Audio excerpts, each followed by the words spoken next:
नमस्कार, FM news देख रहे हैं आप। बुलेटिन में खबरों का सिलसिला शुरू करते हैं। शुरुआत करते हैं एक अहम खबर के साथ। उत्तर प्रदेश में निकाय चुनाव की तैयारियां शुरू हो गई हैं। सभी पार्टियां निकाय चुनाव की तैयारियों में जुट गई हैं। निकाय चुनाव के लिए समाजवादी पार्टी ने 6 मेयर सीटों पर अपने प्रत्याशी घोषित कर दिए हैं। आपको बता दें, पार्टी ने चुनाव में जातिगत समीकरण को ध्यान में रखते हुए अनुभवी नेताओं पर दांव चला है। पार्टी ने बरेली से संजीव सक्सेना, मथुरा से तुलसीराम शर्मा, वाराणसी से ओपी सिंह, आगरा से ललिता जाटव, अलीगढ़ से जमीर उल्लाह खान और गाजियाबाद से नीलम गर्ग को चुनावी मैदान में उतारा है। तो इसी के साथ सपा ने 6 मेयर सीटों पर प्रत्याशियों के नाम घोषित कर दिए हैं। सपा ने अनुभवी नेताओं पर विश्वास जताया है। अनुभवी चेहरों पर उन्होंने एक बार फिर निकाय चुनाव के लिए विश्वास जताया है।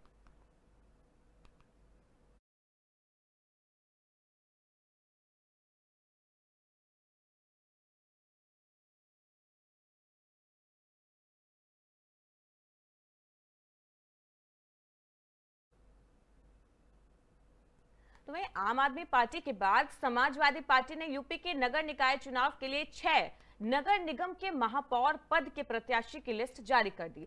सपा के प्रदेश अध्यक्ष नरेश उत्तम पटेल ने अलीगढ़ नगर निगम के लिए जमीर उल्लाह खां को प्रत्याशी घोषित किया है। जमीर उल्लाह खां सपा से विधायक भी रह चुके हैं। जमीर उल्लाह खां विवादों से उनका पुराना नाता रहा है। मुरादाबाद के एक कॉलेज में बुर्का बैन करने पर इन्होंने ही बयान दिया था कि बुर्के पर पाबंदी लगाने वालों को नंगा घुमाओ, तब उन्हें पता लगेगा कि बेपर्दगी क्या होती है। मदरसों को लेकर भी उन्होंने विवादित बयान दिया था और कहा था कि मदरसों की दीवार तोड़ने से इस्लाम को खतरा नहीं है, इस्लाम मजबूत हो रहा है। अगर जांच के बाद मदरसों पर पाबंदी लगाने की कोशिश की गई तो घर घर में मदरसे होंगे। तो विवादित बयानों के चलते सुर्खियों में रहने वाले नेता को अखिलेश यादव ने अलीगढ़ से प्रत्याशी बनाया है। मेयर पद के लिए उन्हें महापौर का प्रत्याशी बनाया है, उन पर विश्वास जताया है।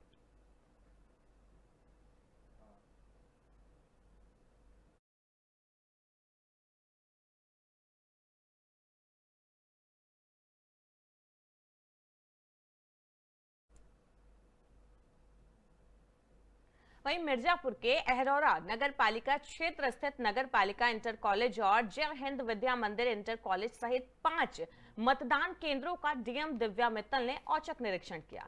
निरीक्षण के दौरान मतदान केंद्रों पर कई कमियां मिली, जिसके बाद डीएम ने नाराजगी जताई। पोलिंग बूथों पर तत्काल कमियों को दूर करने के आदेश उन्होंने दिए। जिलाधिकारी के जाते ही इंटर कॉलेज में आचार संहिता का पालन करते हुए स्वच्छ भारत मिशन के तहत लगाए गए पोस्टर पर नाम को पेंट से मिटाया गया। इस मौके पर प्रधानाचार्य, अधिशासी अधिकारी, नगर पालिका अहरौरा सहित कई कर्मचारी मौजूद रहे।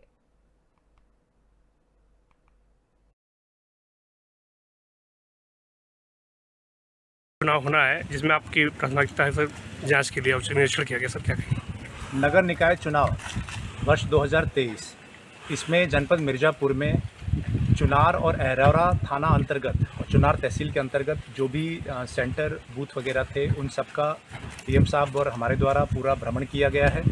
चुनार थाना क्षेत्र अंतर्गत भी जो भी सेंटर्स थे, उसके अलावा जहां से पोलिंग पार्टियां रवाना होनी हैं, स्ट्रांग रूम जहां बनने हैं, मतगणना जहां होनी है, सभी को रिव्यू किया गया है जॉइंट रूप से। और वहां पे जितने भी हमारे एसडीएम, सीओ साहिबान, इंस्पेक्टर साहिबान, अन्य कर्मचारी है, उनको दिशा निर्देश भी दिए गए हैं।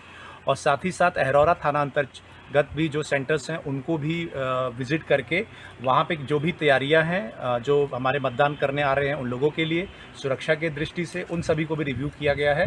और साथ ही साथ चुनार तहसील में मीटिंग करके सभी को अन्य जो चुनाव की बातें हैं सभी से अवगत कराया गया है।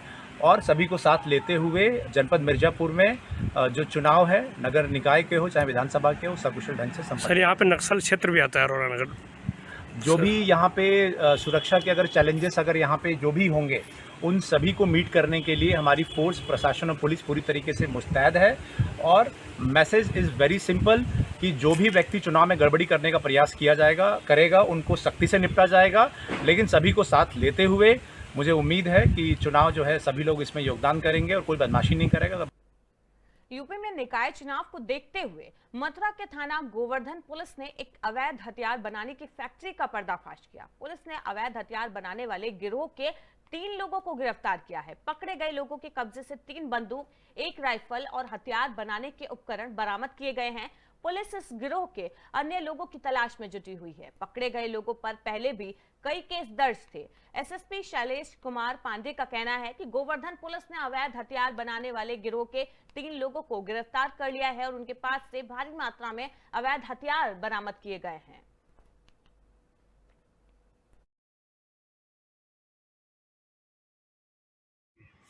और थाना गोवर्धन पुलिस ने सराहनीय कार्य करते हुए अवैध शस्त्र फैक्ट्री का भंडाफोड़ किया है और इससे जुड़े 3 अपराधियों को गिरफ्तार किया, जिनके नाम दिगंबर, मुकुट और केशव हैं।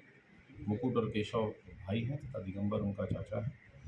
इनके पास से 3 पौनियाँ, 1 राइफल, कारतूस तथा शस्त्र बनाने के पूरे औजार इनके पास से मिले हैं।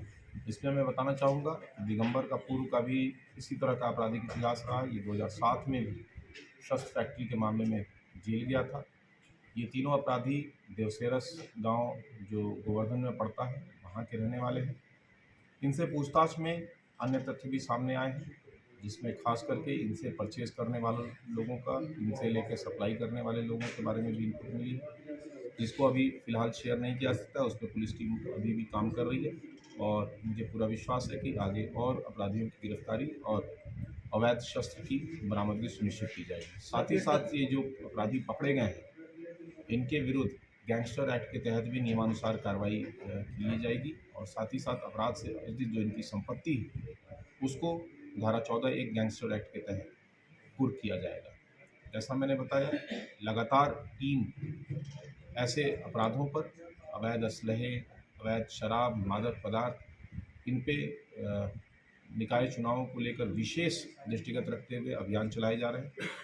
तो जो इनपुट मिले हैं उस इनपुट पे भी आगे काम होगा तथा अन्य थाने की टीमें भी लगातार ऐसे अपराधियों पर पतारसी सुरागसी कर रही है, जिनका आपराधिक इतिहास मिल रहा है, उनकी गतिविधियों पर नज़र रख रही है। हिस्ट्री शीटर्स की लगातार चेकिंग चल रही है और अपराध नियंत्रण के दृष्टिकोण से तथा अपराधियों के प्रभावी कार्रवाई के दृष्टिकोण से लगातार जनपद पुलिस कार्य करेगी। और इसमें जैसा मैंने बताया, जो भी लोग इन नेटवर्क से जुड़े होंगे उन पर प्रभावी विधिक कार्रवाई।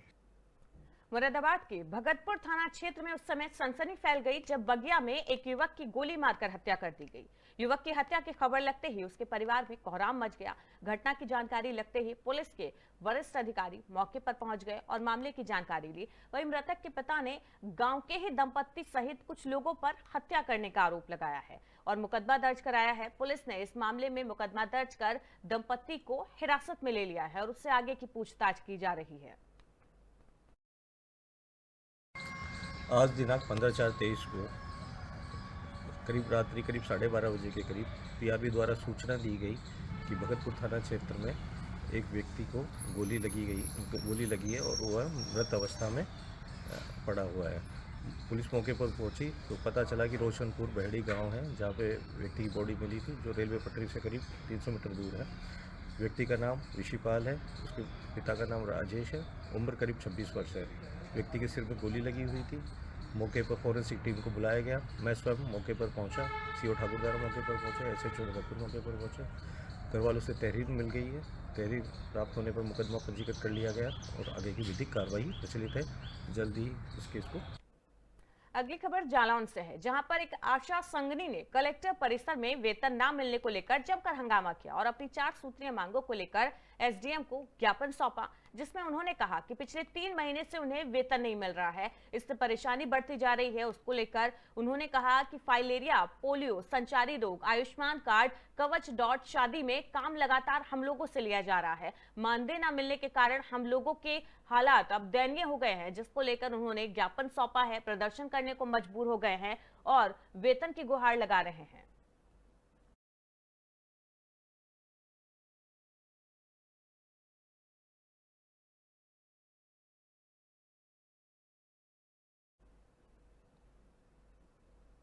हमीरपुर के मझगावा थाने के चौरा गांव में सिरफिरे पति ने दिन दहाड़े अपनी पत्नी पर कुल्हाड़ी से वार कर निर्मम हत्या कर दी। इसके बाद पति हाथ में कुल्हाड़ी लिए मौके से फरार हो गया। ग्रामीणों को जब घटना की सूचना मिली तो हड़कंप मच गया। ग्राम प्रधान की सूचना पर पुलिस मौके पर पहुंची, शव को कब्जे में लेकर पोस्टमार्टम के लिए भेज दिया। साथ ही साथ आरोपी पति की तलाश में पुलिस जुट गई है। इस दौरान एसपी ने थाना अध्यक्ष मझगावा को वैधानिक कार्रवाई के निर्देश भी दिए। महिला की हत्या से गांव में सन्नाटा पसरा हुआ है। हत्या का कारण पति पत्नी के बीच में विवाद बताया जा रहा है। ग्रामीणों का कहना है कि जो आरोपी पति था वो काफी सरपरा और जिद्दी था। आए दिन उसका उसकी पत्नी से किसी न किसी बात को लेकर झगड़ा होता रहता था और इस बार भी शायद किसी बात को लेकर झगड़ा हुआ होगा, जिसमें गुस्से में आकर उसने अपने पत्नी की निर्मम हत्या कर दी और मौके से फरार हो गया।